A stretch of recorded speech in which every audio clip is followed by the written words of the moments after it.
Welcome to Relation Tales. Please like this video and subscribe Relation Tales. We're grateful for each and every one of you. Let us know where in the world you're tuning in from. We'd love to hear from you in the comments. Let's begin.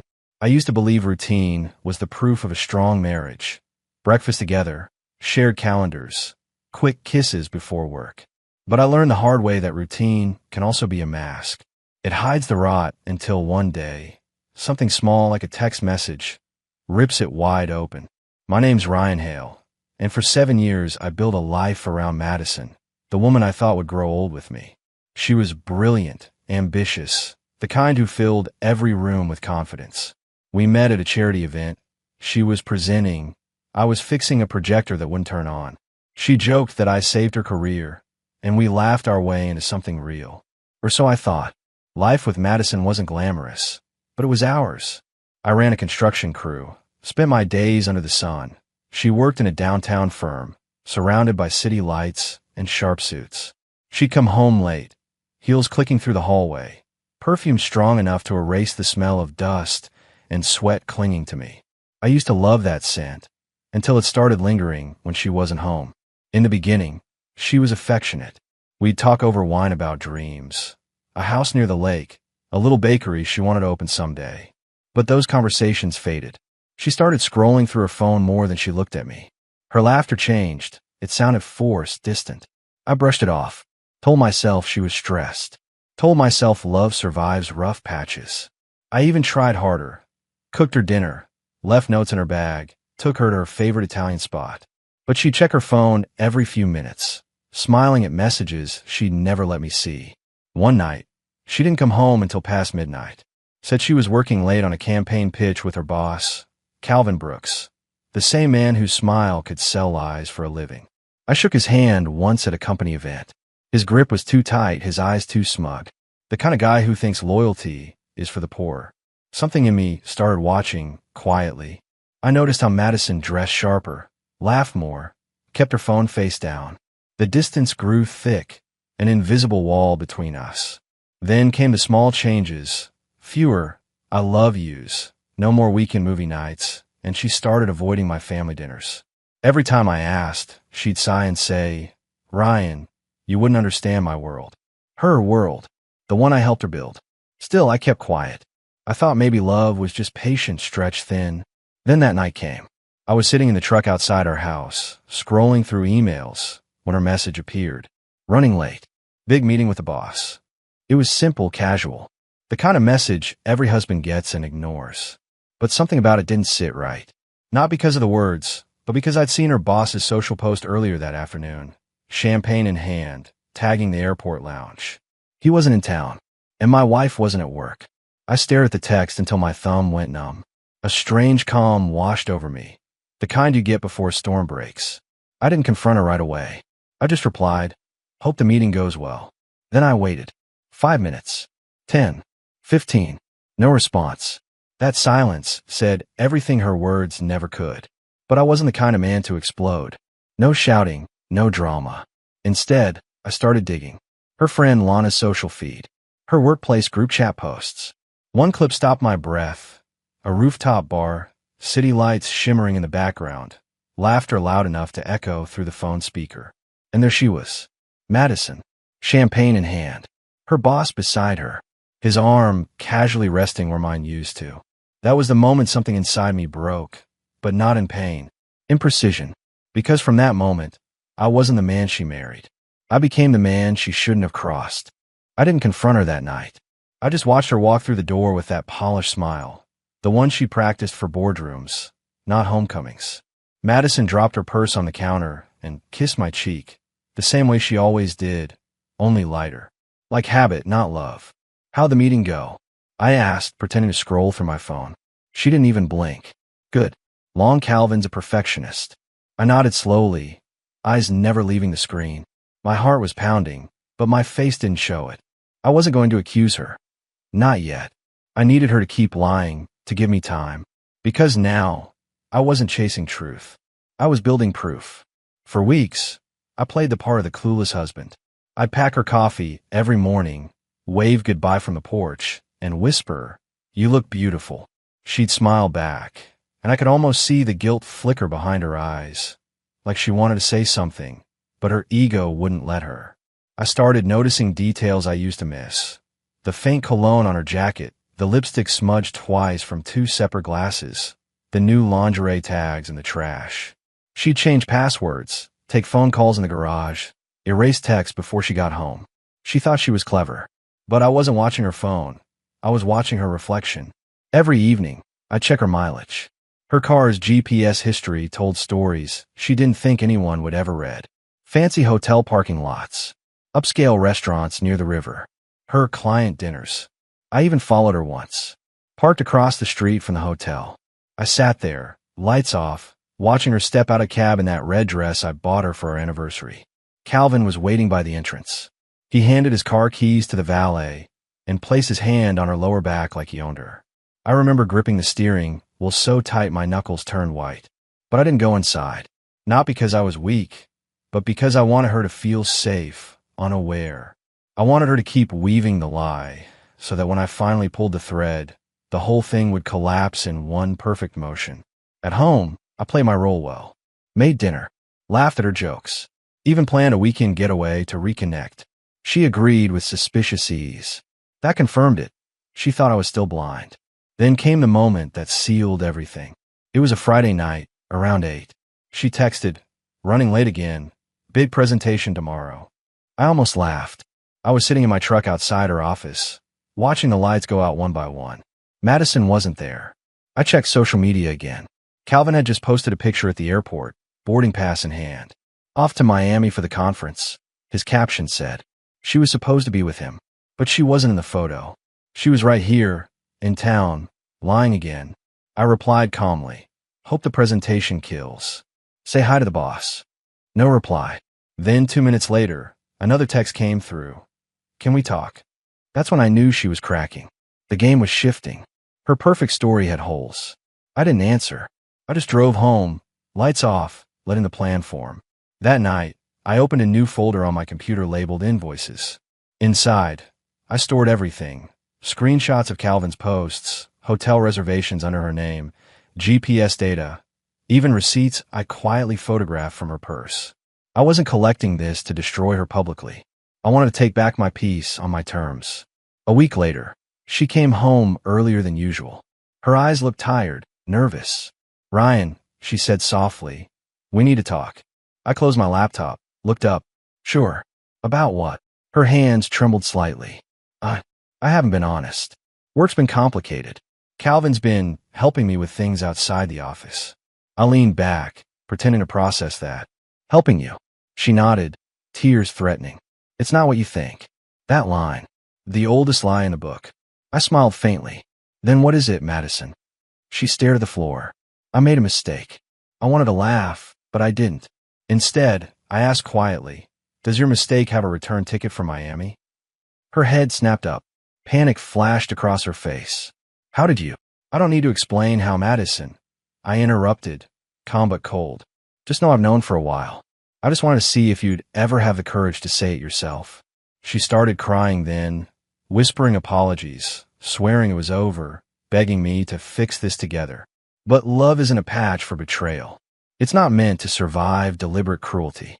I stood up, grabbed my jacket, and said the one sentence that ended everything. "I already fixed it, Madison. You'll see soon enough." When I left the house that night, the air outside felt cleaner than it had in months. Because she thought she'd fooled me.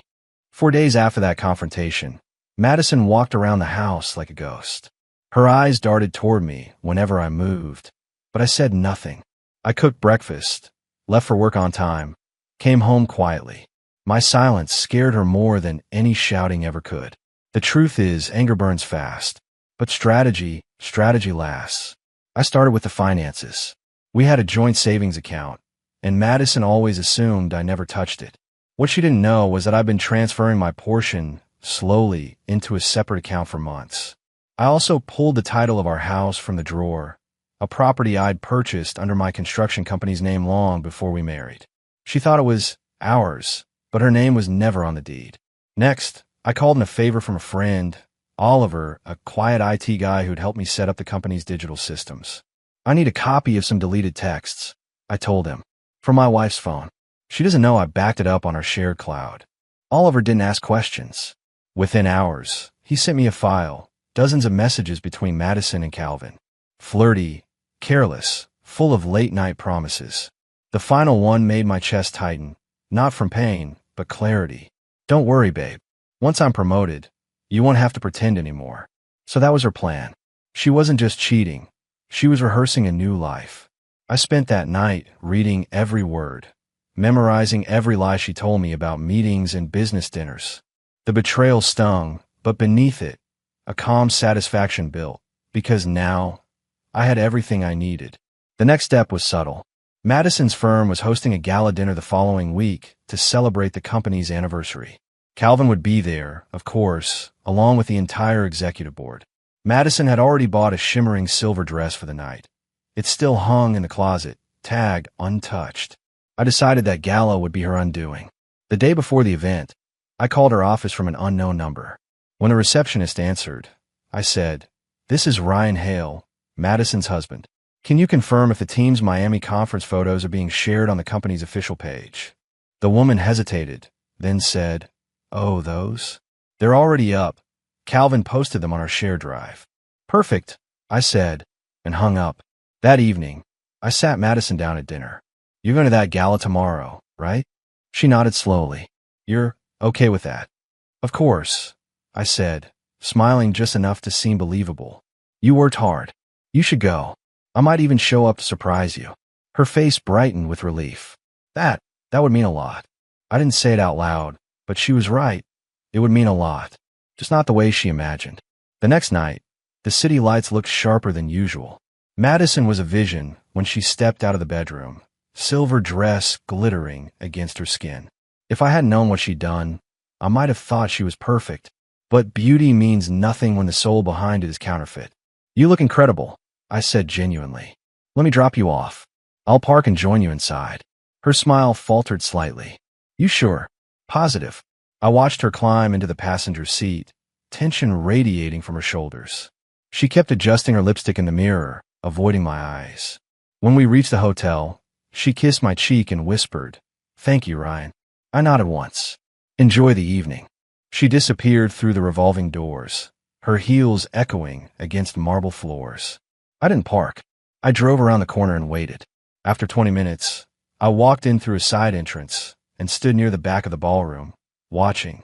Madison mingled near Calvin, laughing too loudly, her hand brushing his arm. The board members glanced at them, some amused, some uncomfortable.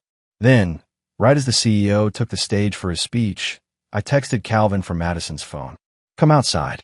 Need to talk." He excused himself immediately. I followed him discreetly through the hallway until he stepped outside into the courtyard. That's when I walked past him, casual, deliberate, and dropped a small brown envelope onto the outdoor table beside him. "Compliments of your PR team," I said, and kept walking. Inside that envelope were printed copies of every photo, every message, every time-stamped proof of their affair. Along with it, a small note that read, "A man's reputation is only as faithful as the woman he shares it with." I didn't need to stay. I could already imagine the panic on his face as he flipped through the pages. When I returned to the ballroom 15 minutes later, the whispers had started. Calvin was gone. Madison stood alone near the bar, her phone buzzing endlessly. She looked pale, confused, scanning the room for him. Then her eyes met mine. For a split second, her expression softened with relief, until she saw the calm in mine. No anger, no chaos, just finality. I walked up slowly, leaned close enough for only her to hear, and said, "You always wanted to be the center of attention. Congratulations, you finally are." She froze as the CEO approached her with 2 HR representatives in tow. The entire crowd turned their heads. Cameras flashed. Madison's hands trembled as they guided her away from the stage. I walked out without looking back. Outside, the night air felt still. I unlocked my truck, started the engine, and for the first time in months smiled. By the next morning, my phone was full of messages, missed calls from Madison, a few from friends at her company, even one from her mother. I didn't answer any of them. I brewed my coffee, sat on the porch, and watched the sun come up like it was the first one I'd seen in years. The world hadn't changed. But I had. When Madison finally came home that afternoon, she looked nothing like the woman I'd married. Her hair was messy, eyes red from crying, hands shaking as she clutched her purse. "Ryan," she whispered, stepping into the living room, "you ruined me." I looked up from the couch. "No, Madison, you did that all by yourself." She started crying again. "They fired me." Calvin denied everything, said I manipulated him. "Everyone thinks I'm crazy." I stood and walked past her toward the door. "You lied to me for months. You built your career on dishonesty, and now you're just standing in the rubble you made. I don't feel sorry for you. Not anymore." She reached for my arm. "Please, we can start over." "I'll quit, I turned around and met her eyes one last time. "Start over?" "Madison, you already did. With someone else." Her grip loosened. She stepped back, speechless. I handed her an envelope. "Divorce papers, already signed on my end. Everything you brought into this marriage, you keep. Everything we built after, you lost the right to touch." Her lips trembled. "You really planned all this?" I nodded once. "I plan to love you for life." "You changed the plan." And with that, I walked out. No yelling, no slammed doors. Just silence, the kind that feels heavier than words. I moved into a small apartment downtown, closer to the job site. The first few weeks were strange. Quiet dinners, empty nights, the echo of a house that wasn't mine anymore. But that quiet became peace.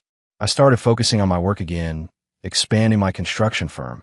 I hired new crews, landed a city contract, and for the first time in years, felt proud without needing anyone beside me. One evening, months later, I stopped by a coffee shop near the waterfront. The owner, a woman named Claire, had just opened the place after leaving her corporate job. She smiled as she handed me my drink, saying, "You look like someone who finally slept through the night." I laughed softly. "You could say that." Over time, Claire and I talked often about work, life, betrayal, and starting over. There was no rush, no pretending. Just two people who'd both been burned, learning how to heal. Meanwhile, I heard bits and pieces about Madison. She'd moved out of state, tried to restart her career, but her reputation followed her. The industry that once adored her now shut its doors quietly. I never gloated. I didn't need to. Life handled the rest. Sometimes, late at night, I'd think about how close I came to losing myself in her lies. How easy it is to confuse love with comfort, or forgiveness with weakness. But I also realized something important. Revenge isn't about hurting the other person. It's about walking away stronger, calmer, and knowing you'll never be fooled the same way again. One morning, while driving to work, I passed a billboard that read, "Sometimes endings are just better beginnings." I smiled to myself. Maybe it was. Because the truth was, Madison's betrayal didn't destroy me. It redirected me. It showed me what loyalty really meant.